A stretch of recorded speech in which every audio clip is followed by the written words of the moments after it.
Because of its nature, tourism was one of the first sectors to be affected by the pandemic, and it will be one of the last to recover. And until we reach that point, hundreds of thousands of families whose livelihood depend on tourism will continue to hang in the balance.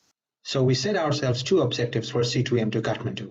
First, to capture the voices of this deeply troubled sector, and second, to make these voices reach the correct stakeholders who can actually help address these issues. But we knew that this was not possible without the active support from the tourism sector. So back in February and March, we started forging alliances with tourism associations and workers' unions. Working closely with them, we decided to conduct 2 online surveys for collecting data. One for the tourism businesses and another for tourism workers. We deployed both surveys online and leveraged our partners' networks to reach out to respondents. Both surveys captured data along the 4 dimensions of impact, preparedness, needs, and future outlook for COVID. In order to increase our outreach organically, we also added the share the survey feature at the end so that the respondents can bring in more respondents. With all this, we were able to collect over 300 responses in just under 3 weeks. The survey preparation, however, was a much longer process. We began back in January, a series of meetings and workshops with tourism associations and unions, and multiple iterations of questionnaires finally gave way to the published surveys in mid-April. As we collected data in these 3 weeks, we intensified our work on the second objective. We started preparing key findings and recommendations based on the survey. We set May 17 as the day to release these key information to the government. The government of Nepal, especially the Ministry of Finance at that time, was doing its homework to prepare its national annual budget and program. So the May 17 event was very timely and relevant. Key personnel from the Ministry of Finance, Ministry of Tourism, Tourism Department, Nepal Tourism Board attended this event, along with the representatives of all major tourism associations and unions in the country. With such a rich set of audience and policy influencers at place, we wanted to give a complete picture of the context behind our survey findings and recommendations. Hence, instead of just presenting numbers and percentages, we tried to weave them into data-driven narratives. For example, one narrative talks about the complete stoppage of revenues as reported by 64% of tourism businesses. A popular coping mechanism was then to borrow more money, but as the numbers show, borrowing was not easy.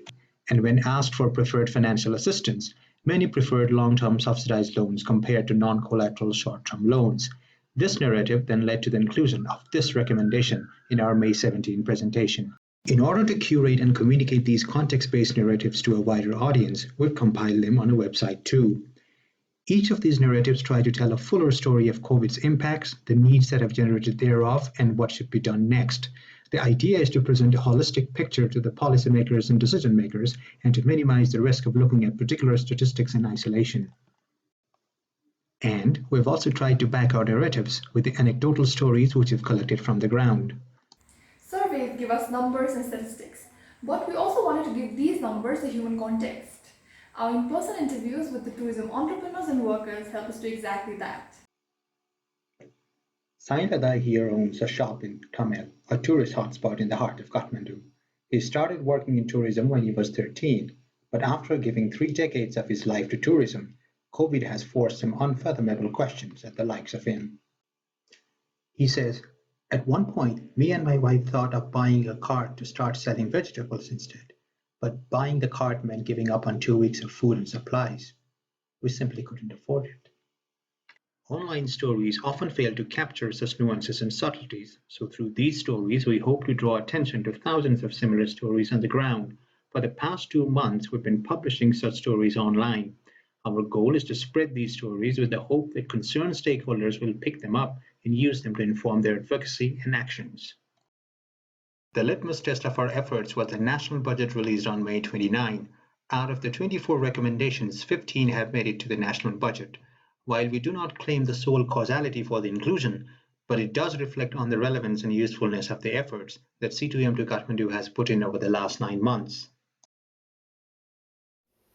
We are now looking at our survey data for geospatial patterns. We have already created standard univariate products like district-wise distribution of our respondents or how reported tourism occupations vary across districts. Other relatively complex products combine several survey questions. For example, this map depicts the nature and distribution of tourism scales that Kathmandu draws from its surrounding districts. The idea with these analyses is to identify if there are geographic patterns regarding COVID-related impacts, preparedness, and needs, and to pass these on to tourism associations, unions, and the government. These products aim to aid their mitigative plans and actions. जुन केएलएल र जुटुकको संयुक्त आयोजनामा आवश्यकता अहिले तत्कालको आवश्यकता के हो त त्यसको लागि चाहिँ हामीले नेपाल गभर्नमेन्ट र विभिन्न एनजिओ आइएनजिओ थ्रु यसलाई चाहिँ निराकरण गर्न सक्छौं जस्तो लाग्छ. My challenge was there was no reliable statistics, no research on gaps in strength, without which the roadmap or any plans forward is not moving in the right direction. So when this research was done by Kathmandu Living Lab, it enabled me to understand the current situation, and with that I was able to lobby with the government with the actual facts. I want to really thank you for all the support.